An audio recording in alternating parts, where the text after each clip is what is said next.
Bismillahirrahmanirrahim.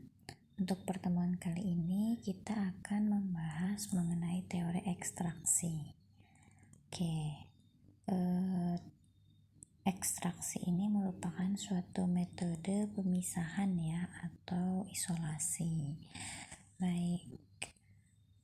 Di sini ada yang namanya liquid extraction atau ekstraksi cair-cair. Metode ini merupakan metode yang digunakan untuk memisahkan komponen ya ataupun senyawa dari suatu campuran. Kita lihat di sini ada contohnya, ada suatu campuran atau mixture ya. Sini kalian bisa melihat di dalam mixture-nya ini ada yang terdiri dari yang kotak biru, ada yang segitiga hijau, ada yang bulat merah. Itu anggaplah berbagai macam komponen di dalam campuran. Lalu saat kita memisahkan, misal kita hanya ingin mengambil yang bulat-bulat merah saja, itu ada di bagian atas, dan sisanya itu adalah yang hijau dan yang biru. Itu ya maksudnya memisahkan itu jika kita ingin mengambil sebagian komponen dari suatu campuran. Oke, kita lihat contohnya. Asumsikan bahwa kalian mempunyai campuran dari gula dalam minyak sayur. Jadi kalian punya gula yang terlarut dalam minyak sayur. Dan saat kalian mencobanya itu manis sekali. Dan sekarang kalian ingin memisahkan gula dari minyaknya. Coba, jika kalian pikir bisa tidak, misalnya ibu kalian punya udah goreng pisang nih. Ternyata hasil sisa goreng pisangnya itu si minyaknya tuh jadi manis. Nah, bisa nggak kalian memisahkan gula yang terlarut dalam minyak itu sehingga minyaknya itu tidak terasa manis lagi? Oke, di sini bisa ya dengan ilmu kimia. Bagaimana caranya? Apakah disaring, ataukah diuapkan, ataukah bagaimana? Coba jika kalian ingin menguapkan, berapa titik didih minyak? Saya rasa sampai kalian berjam-jam pun dengan pemanasan biasa itu tidak bisa memisahkan minyak dengan gula dengan pemanasan. Lalu jika kalian ingin memisahkannya dengan menyaring dengan kertas filter Whatman misal yang ada di lab, bisa nggak kira-kira si gula itu tersaring? Tidak bisa ya, karena dia sudah terlarut dalam minyak itu. Terus apa dong yang akan kita lakukan saat ingin memisahkan gula dari minyak, gula yang terdapat dalam minyak? Nah, caranya coba kalian tuangkan air biasa ya, entah itu air keran atau air dari minuman kemasan, yang jelas itu adalah air mineral. Kalian masukkan ke dalam campuran gula dan minyak ya. Kalian masukkan, kita lihat di sini saat menuangkan air ke dalam campuran gula dan minyak, ternyata si airnya itu ada di bawah karena dia mempunyai densitas yang lebih tinggi dibanding dengan minyak. Otomatis ya, itu di fisikanya kalian mungkin sudah belajar. Lalu setelah itu bagaimana? Coba kalian lihat, untuk di sini gulanya itu masih berada di minyak dan airnya belum mengandung gula sama sekali. Lalu jika kalian aduk atau shake itu apa ya? Shake itu dikocok. Kalian shake, kira-kira apa yang akan terjadi? Dikocok-kocok terus gitu ya. Nah, ternyata jika kalian lakukan ini, nanti si minyaknya itu akan tidak begitu manis ya dibanding sebelumnya. tetapi airnya yang tadinya tidak manis akan terasa manis.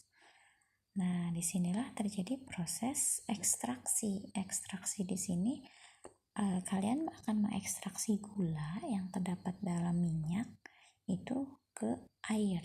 Jadi gulanya berpindah ke air, makanya disebut dengan ekstraksi cair-cair atau liquid extraction.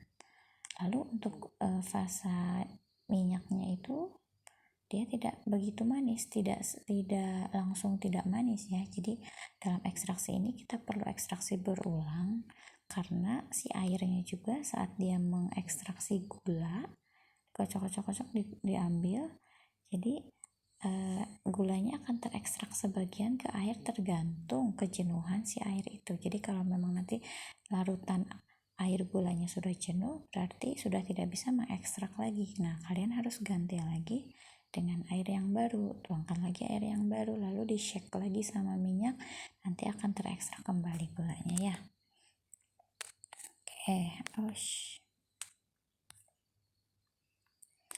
Nah, dengan ilustrasi yang telah kalian dengar tadi, itu adalah merupakan fenomena dari ekstraksi cair-cair. Jadi secara umum ekstraksi cair-cair ini merupakan pemindahan dari suatu zat terlarut dari suatu cairan, satu fase cairan ke cairan yang lain, tergantung dari kelarutannya ya.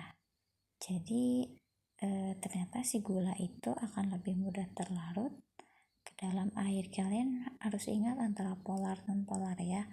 Gulanya terikat kepada, meskipun dia terlarut dalam minyak, tapi saat kalian mengocoknya ya dengan cukup kuat, dia akan terekstrak ke airnya, ke fase airnya. Nah, dalam hal ekstraksi cair-cair ini, kalian harus pintar menentukan pelarut dari ekstraksi ini. Jadi pertama apa yang ingin kalian pisahkan, dan ketahuilah kelarutan dari zat yang ingin kalian pisahkan itu ya. Jadi apakah dia termasuk polar ataupun non polar. Jadi jangan salah saat kalian menentukan si solvennya atau si pelarutnya. Biasanya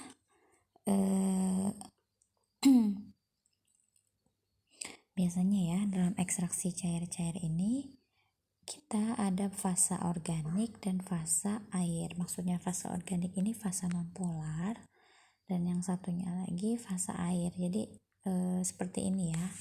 Nih.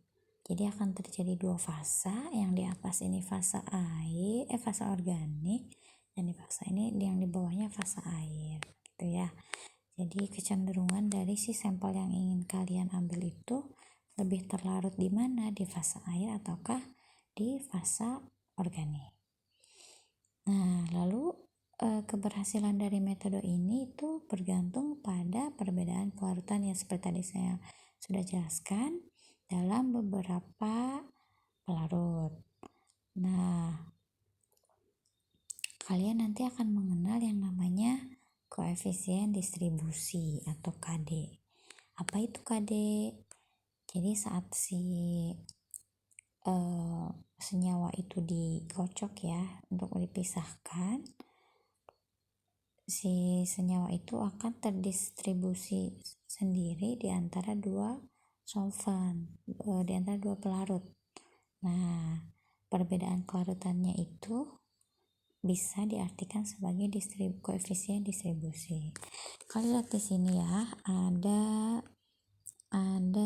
apa ya? Kalian pernah lihat nggak? Di sini ada alatnya. Di sini ya, namanya corong pisah. Sini corong pisah. Corong pisah ini adalah suatu alat yang biasa digunakan untuk ekstraksi cair-cair ya. Nah, ini corong pisah nih, mungkin ada yang pernah menggunakan, ada yang belum. Jadi sama seperti buret sebenarnya. nggak sama sih, cuman ya prinsipnya ya. Di sini ada klemnya, di sini ada salurannya, di sini ada tutupnya. Kalau buret nggak ada tutup ya, kali ini ada tutupnya. Jadi pertama kalian tutup dulu klemnya yang ada di sini, tutup kayak buret ya, tutup sistemnya, tutup, lalu kalian tuangkan cairan,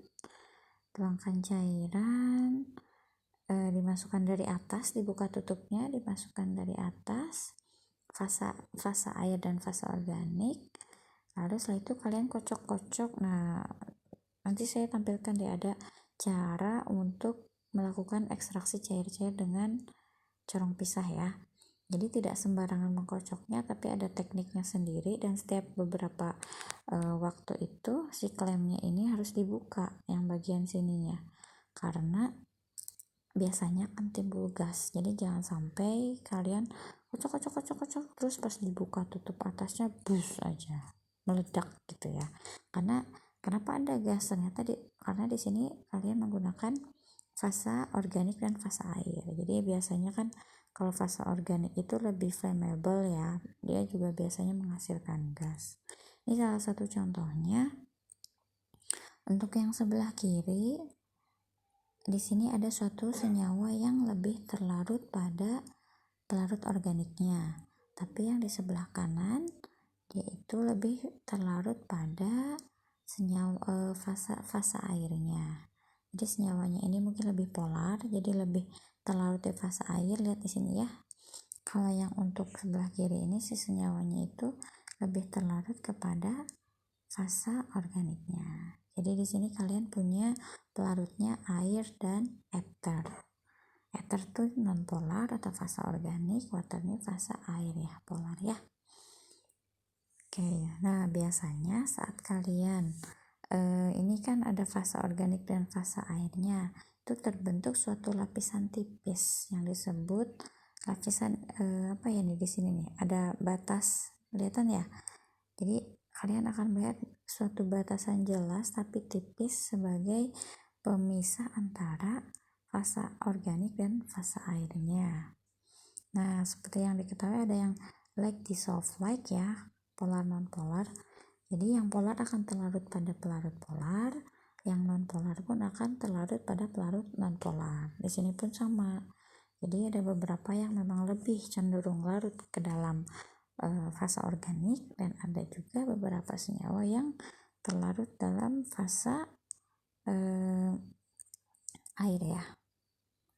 Itu sementara ya. Jadi ini alatnya yang tadi corong pisah. Lalu untuk distribusi koefisien, bagaimana cara menghitungnya? Untuk menghitungnya itu adalah konsentrasi pada pelarut kedua per konsentrasi pada pelarut pertama. Solven 2, karena kan loh kok ada 2? Jelas ya, di sini pelarutnya ada 2, ada yang organik, ada yang air. Nah,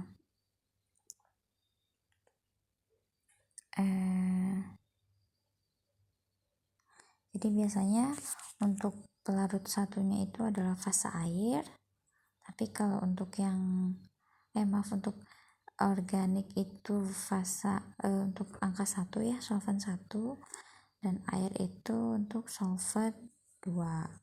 Fasa air per fasa organik. Misalnya contohnya ya, kalian punya 30 partikel senyawa yang terdistribusi secara sempurna sama ya, baik itu di pelarut 1 dan pelarut 2. Lihat nih yang figure 1 ya, di gambar 1 ada 100 ml larutan 1 dan 100 ml larutan 2. Kalian punya 30 partikel nih. Ternyata 20 partikelnya itu terdistribusi di pelarut kedua, dan 10 partikel itu terdistribusi ke pelarut pertama. Nih ya. Maka koefisien distribusinya itu 20 dibagi 10 sama dengan 2. Gitu ya secara singkatnya. Ada lagi yang kedua, jika kalian punya 300 partikel dari senyawa itu yang terdistribusi pada 2 larutan berbeda.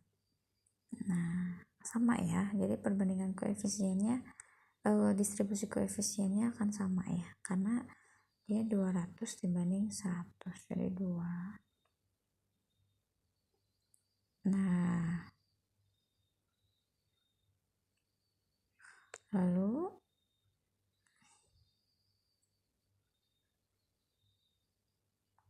ada lagi untuk kasus 3, jika kamu menggandakan volume dari pelarutnya itu misalnya jadi 200 ml dari pelarut 2 dan 100 ml dari pelarut 1. Jadi nanti akan ada 300 partikel yang terdistribusi sesuai digambar di sini. Nih. Nah, tadi kan 100 ml 100 ml ya.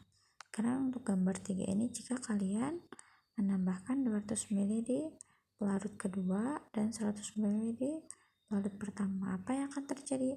Apakah koefisien distribusinya akan sama atau tidak? Nah, ternyata koefisien distribusinya sama-sama 2. Kenapa? Karena saat kamu menggunakan sejumlah besar pelarut ya, ternyata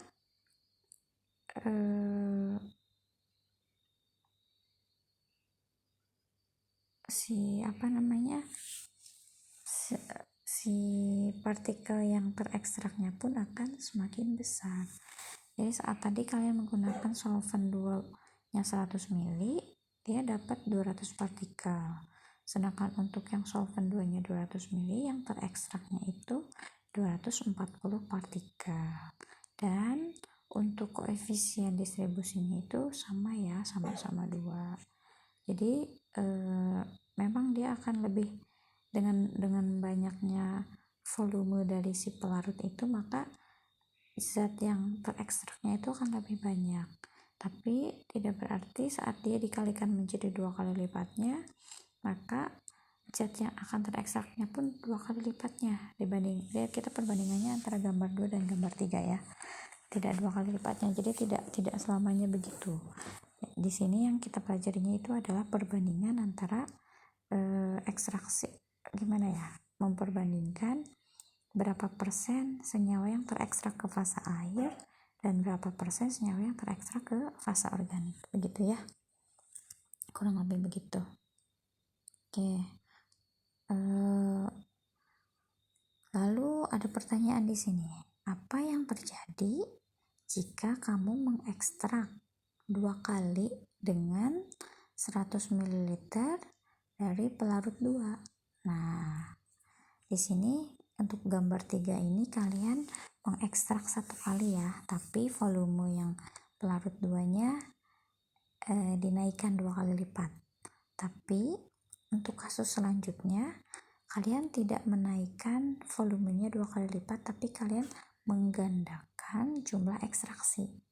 Jadi kalau tadi cuma 1 kali ekstraksi tapi dengan 2 kali volume, lalu untuk kasus yang ini ekstraksinya 2 kali tapi dengan volume yang sama dengan ekstraksi sebelumnya di gambar 2. Jadi tetap 100 ml pelarut. Apa yang terjadi? Berapakah koefisien distribusinya kira-kira? Kan kalau yang sebelumnya itu dia terekstrak 240 ya di sini ya, 240 partikel. Lalu jika kalian menggunakan 100 ml pelarut 1 lalu 100 ml pelarut 2, apa sih yang akan terjadi? Nah, kita lihat di sini contohnya. Kalian lihat ternyata perhitungannya ya.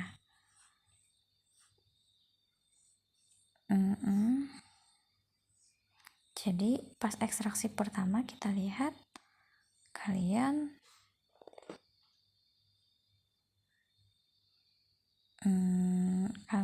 memiliki berapa nih ya? Nih.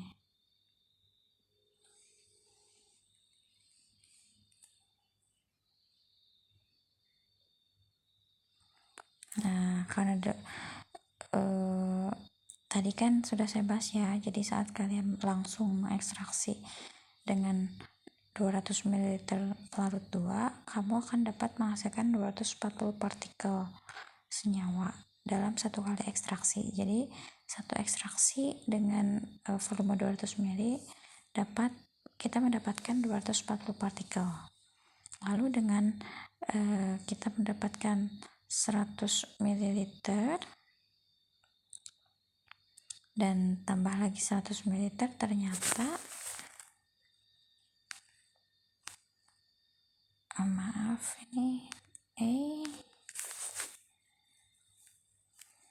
ternyata kita akan bisa mendapatkan 67 partikel dari sisa dari larutan tersebut.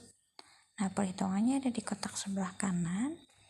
Nah, mungkin kalian bingung ya, ini bagaimana caranya 2 kali, 1 kali seperti itu. Nah, di sini ada bagan. Silahkan kalian pahami ya. Nih, untuk yang gambar 1 ini, bentar.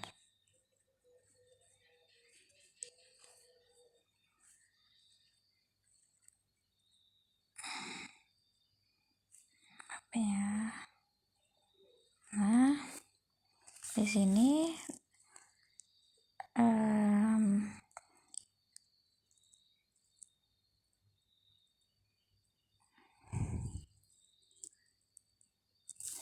jadi maksud yang tadi itu gini, kebayang nggak dengan gambar yang ada di sini? Nih, kalian punya 100 ml. Kalian punya 100 ml pelarut 1. Sebentar, nih di sini ya. Kalian acuannya ke sini ya. Jadi saat kita 2 kali, jadi untuk ekstraksi yang dengan volume yang sama tapi dengan jumlah ekstraksi yang lebih banyak, pengulangannya ternyata partikel yang akan terekstrak itu akan lebih besar ya. Yang tadi ya, contohnya ya. Mungkin masih agak bingung ya kalian ya. Saya ulangi kembali. Jadi untuk gambar 2 udah jelas ya. Kalian punya 100 ml pelarut 2 dan 100 ml pelarut 1. Kalian ekstrak, ternyata yang terekstrak itu adalah 200 partikel untuk di pelarut 2. Nah, lalu kalian naikkan volumenya di pelarut 2 nya itu supaya lebih banyak partikel yang terekstrak ke pelarut 2. Jadi kalian naikkan 2 kali lipat menjadi 200 ml. Ternyata yang terekstraknya itu adalah 240 partikel. Nah, lalu kalian di kasus yang keempat ini kalian menggunakan seperti gambar 2 tapi dengan pengulangan di solvent kedua. Jadi setelah kalian pertama ekstraksi sesuai gambar 2, lalu kalian dapat 200 partikel. Lalu kalian masih punya nih sisa yang larutan satunya, kalian tambah lagi 100 ml dan larutan 2. Nah, ternyata setelah ditambah lagi, ternyata 67 partikel itu bisa terekstrak sesuai dengan perhitungan ini. Dan jika dijumlahkan menjadi 267 partikel dibanding dengan gambar 3 yang hanya 240 partikel.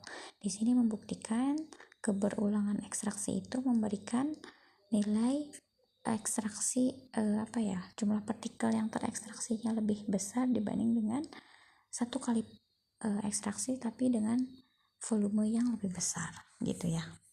Jadi lebih disukai jika dilakukan 2 kali atau lebih ekstraksi dibandingkan 1 kali ekstraksi tapi dengan volume yang besar. Jadi gambar ilustrasinya saya kira kalian mungkin akan lebih mudah memahami ya. Sini jadi saya berikan ininya mana tadi nih di sini untuk kasus 1 di sini ya, maaf kasus 2 ya. Nih kalian punya 100 ml larutan 1 lalu ditambah 200 ml larutan 2, maka yang terekstrak itu adalah 240 partikel. Maaf, ini figur 3 maksudnya. Jadi 100 ml larutan 1 tambah 200 ml larutan 2, maka partikel yang terekstrak di larutan 2 adalah 240 partikel. Lalu beda kasus lagi, ini untuk ekstraksi pertama, kalian menambahkan 100 ml larutan 2, pelarut 2 ya ke dalam 100 ml solvent 1. Lalu kalian ekstraksi di sini, kocok, lalu kalian dapat di sini ya. Nih kalian pisahkan yang fase atasnya ini, fase solvent 2-nya ini, dan ternyata kalian dapat 200 partikel di awal. Lalu sisanya, jadi kalian tumpahin ya. Caranya tuh kalian pisahin, dibuka klemnya, dikeluarkan yang fase atasnya, lalu sisanya tinggal masih yang solvent 1 di sini, masih ada 100 partikel. Kalian tambahkan lagi si solvent 2 sebanyak 100 ml di sini. Dikocok lagi, pisahlah ke atas lagi, dipindahin lagi, nanti dapat 67 partikel. Nanti totalnya dapat 267 partikel dari 2 kali ekstraksi. Gitu ya. Nah, di sini ada penjelasannya juga. Jika kamu mengekstraksi 2 kali dengan setengah dari volume, maka si ekstraksinya itu akan lebih efisien daripada kamu mengekstraksi 1 kali ekstraksi dengan volume yang full volume. Ya, jadi ya seperti ekstraksi 3 kali dengan sepertiga volume itu akan lebih efisien 4 kali ekstraksi dengan seperempat volume atau 5 kali ekstraksi dengan seperlima volume. Gitu ya. Jadi bukan berarti, jadi di sini yang lebih efisiennya itu tergantung jumlah ekstraksinya. Jadi jika kalian punya 200 pelarut, lebih baik kalian bagi 2 atau bagi 3 atau bagi 4 ya, untuk melakukan beberapa kali ekstraksi supaya proses ekstraksinya lebih efisien dibanding kalian 1 kali pakai udah selesai. Nah, si pelarut yang udah dipakai itu nggak bisa dipakai lagi ya, karena nanti kan di situ sudah ada partikel yang terlarutnya. Nah, the greater the number of small extraction, the greater the quality of solute remove ya. Jadi semakin banyak jumlah dari ekstraksi itu, maka akan semakin banyak jumlah zat terlarut yang terpisah. Meskipun demikian, meskipun ya untuk